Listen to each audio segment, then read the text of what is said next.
talking about that Troy Weaver cut from yesterday about how he believes in swinging for the fences.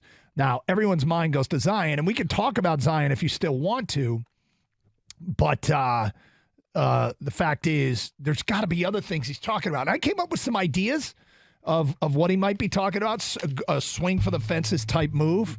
And some are obvious, some maybe not so much, but, I'm looking for creative ideas that people have come up with. What do you think he's talking about when he talks about swinging for the fences, the Pistons GM? We'll talk some Tigers a little bit later on. 248-539-9797. Let's go to Matt. You're on 97.1 The Ticket. Hi, Matt. Hey, how you doing today? We're good. Good. Zion Williams, I think, is a dumpster fire. At this point, he's making $33.5 million a year. He hasn't played at all. He's basically eating himself out of the league on top of his injuries. And now you have the porn star threatening him in Oklahoma City that she's going to drop a sex tape if he doesn't get traded. I just think this whole thing would be a horrible move. So I was thinking about that the how real, like, should we care about his baby mama drama? And I'm going to speculate, Matt, that there has been quite a few players that have won NBA championships with baby mama drama. But there's a lot of guys out there that have given I agree, but there's a lot of guys out there. I just don't think the effort's there. I think he's content on making his money. He's got a supermax deal with Oklahoma City, and he's just good with that. Who? So that's. You mean with New Orleans? Yeah, I'm sorry. Yeah, New Orleans. It's okay.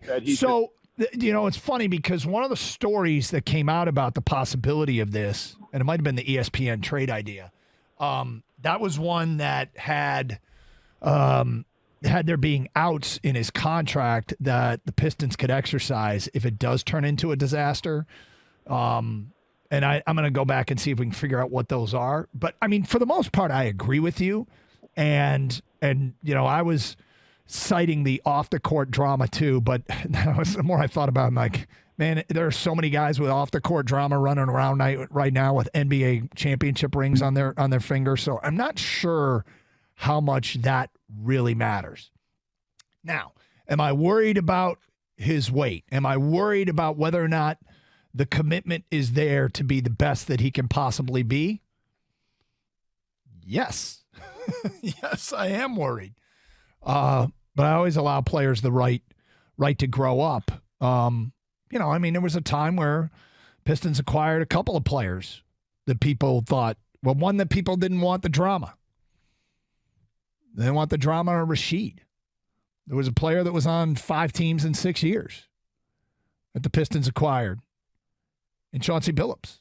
Like there are players that have had, questions about them that got to Detroit and flourished.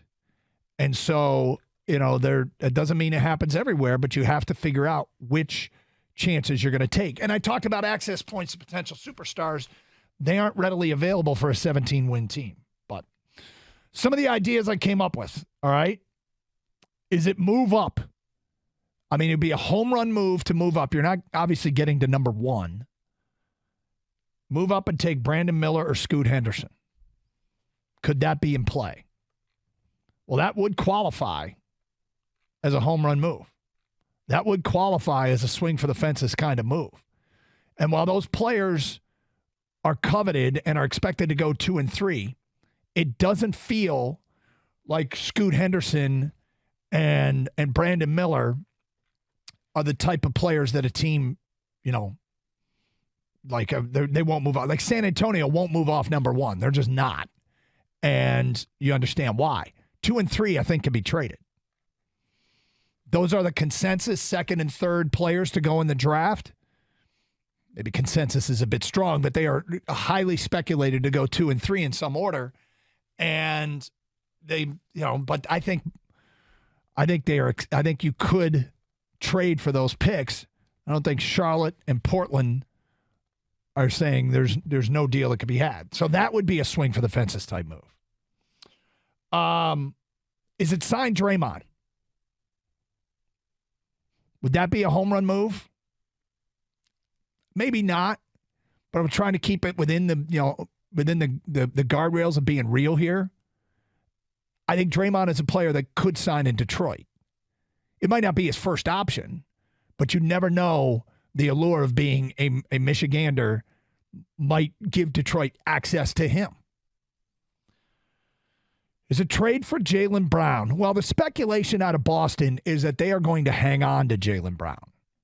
It feels to me, in what I can gather in watching this thing, it feels to me that the idea that Jaylen Brown could be traded is more of a fan-driven narrative than a team-driven narrative.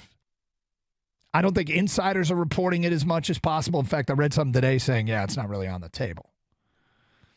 But that would be a swing for the fences type move. Here's an interesting one. Is it draft Amani Bates? Amani Bates actually feels strangely like a Troy Weaver type of acquisition. I think Troy Weaver likes to specialize in players that were once thought of as elite and hoping that a change of venue can be just what the doctor ordered. The difference is he's done it with guys that have already gone in the league, right? He's done it with James Wiseman. He's done it with Marvin Bagley. He's done it with players that went high in the draft, and wherever they've gone so far, it hasn't worked out. Amani Bates hasn't even been drafted, right? Amani Bates, though, was a guy that was penciled in as a future number 1 overall pick, who maybe you get him in your system. And, I mean, doesn't that feel like a swing for the fences type move? Now, it's obviously not with a high pick. I'm not, it's not with using much draft capital because you might have access to Amani Bates at 31. Maybe you trade back late into the first round and go for Amani Bates. I don't know. Like I said, I don't think my creative juices were flowing enough today to come up with what this move outside of Zion could be. That's the best that I came up with.